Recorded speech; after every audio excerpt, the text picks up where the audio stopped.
السلام علیکم ورحمۃ اللہ تعالی وبرکاتہ۔ میرے موضوع کا انتخاب ہے اللہ رب العزت کی خوشنودی۔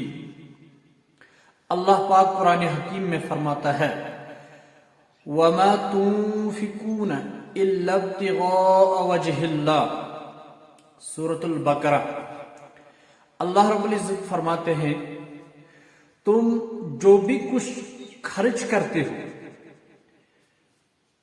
اس سے اللہ کی رضا کے سوا تمہارا اور کوئی مقصود نہیں ہونا چاہیے۔ لوجہ اللہ، وجہ اللہ، اللہ کی رضا کے لیے، اللہ تعالیٰ کی بقا کے لیے۔ اس لیے اللہ تعالیٰ فرماتا ہے سورہ بقرہ میں ہی دوسری جگہ پہ یا ایھا الذین آمنوا، اے ایمان لانے والو۔ ایمان کیا ہے؟ آمنت باللہ وملائکتہ وکتبہ ورسلہ والیوم الآخر والقدر خیرہ وشرہ من اللہ تعالی والبعث بعد الموت۔ یہ ایمان ہے۔ اس کی تشریح بہت ہی لمبی چوڑی ہے، لیکن ہم قرآن حکیم کی مبارک آیت کی طرف آتے ہیں۔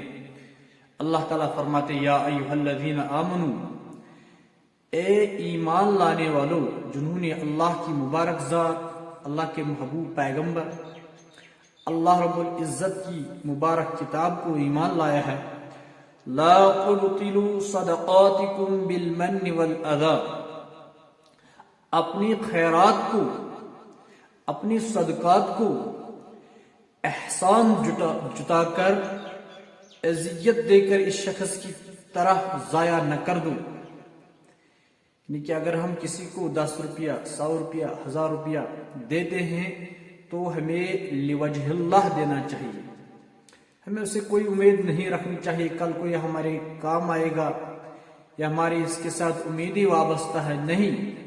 اللہ رب العزت فرماتے ہیں وجہ اللہ، آپ کو میری رضا کے لیے دینا ہے، اور آپ کی نیت میں یہ بھی خلوص ہونا چاہیے کہ ہم یہ جو کچھ دے رہے ہیں کوئی ہم سے دائیں یا بائیں دیکھنے والا ہی نہ ہو۔ اس لیے ایک حدیث میں آیا ہے اگر دائیں ہاتھ سے آپ صدقہ خیرات دو گے تو بائیں ہاتھ کو پتہ ہی نہیں چلنا چاہیے۔ اس سے وہ بیچارہ معاشرے میں شرمندہ ہوتا ہے، پھر انسان 10 دن، 8 دن، مہینہ، سال بعد اس کے احسان جتاتا ہے اگر ہم نے ایسا نہ کیا ہوتا، اگر فلانی جگہ پہ ہم نے آپ کو مدد نہ کیا ہوتا، تو انتہائی قبیح درجے کا گناہ ہے۔ انسان گناہ سمجھتا نہیں ہے اس کو، لیکن میرے بھائیوں اور بہنوں ہے تو یہ بہت ہی بہت بڑا گناہ۔ لہذا اللہ رب العزت ریا الناس، ریاکاری کرتے ہیں، دکھاوے کے لیے کرتے ہیں۔ ہم چندہ جمع کرتے ہیں تو دکھاؤ، ہمیں یہ مطلوب ہونا چاہیے اوپر سے ہمارا رب وحصل ما فی الصدور ہمارے دل کی دھڑکنوں کو بھی جانتا ہے۔ انہ علیم بذات الصدور، ایک ایک ذرہ انسان کی اندرونی جو خیالات آتے ہیں یا ذہن میں الگتے ہیں، اللہ رب العزت اس سے بھی باریک بین ہے۔ اس کے ساتھ ساتھ وَلَا يُؤْمِنُ بِاللَّهِ، جن لوگوں نے ایمان لایا اللہ کی ذات پہ، الحمدللہ ہم سب نے اللہ تعالیٰ کی ذات پہ ایمان لایا ہوا ہے۔ وَالْيَوْمِ الْآخِرِ، ہمیں آخرت کے دن پھر سے ہم گناہگاروں کو اللہ کے روبرو سامنے کھڑا ہونا ہے، محمد رسول اللہ صلی اللہ علیہ وسلم کے روبرو ہمیں سامنے کھڑا ہونا ہے۔ فَمَثَلُهُ كَمَثَلِ صَفْوَانٍ، جو یہ احسان جتاتا ہے، ریاکاری کرتا ہے، جو انسان دنیا میں ریاکاری، نماز کی ریاکاری کرتا ہے، صدقات خیرات کی ریاکاری کرتا ہے۔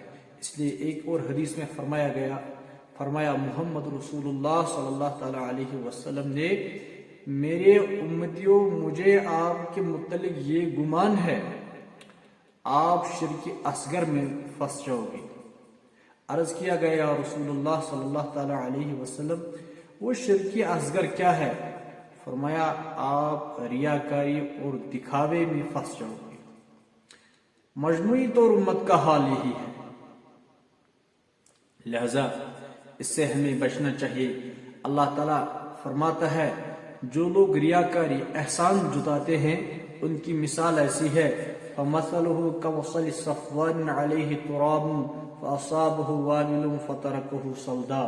ایک چٹان پر مٹی پڑی ہو اور اس پر زور کا مینا برسے تو ساری مٹی بہہ جائے اور بس صاف چٹان کی چٹان رہ جائے۔ یعنی کہ اگر چٹان پہ